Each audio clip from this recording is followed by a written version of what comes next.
Novel karya Syukri Muhammad Syukri.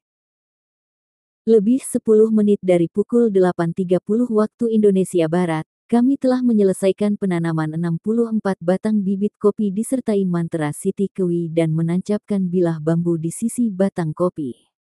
Di sisi yang lain, Bapak dan Ibu terus melanjutkan penggalian lubang tanam sedalam 30 cm pada lokasi yang sudah diisi pupuk. Bagda Asyar sampai pukul 18.30 waktu Indonesia Barat, kami kembali berhasil menanam sebanyak 85 batang bibit kopi. Esoknya, sejak pukul 7 waktu Indonesia Barat sampai pukul 8.30 waktu Indonesia Barat telah ditanam sebanyak 86 batang bibit kopi. Total bibit kopi yang berhasil kami tanam mencapai 235 batang.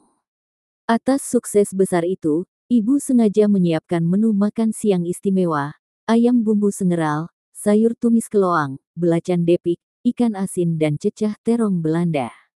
Seperti malam minggu lalu, Adi lebih dahulu mencicipi sayur tumis keloang sampai habis setengah cambung tembikar. Usai makan siang bersama, Adi mohon pamit pulang ke Kebayakan.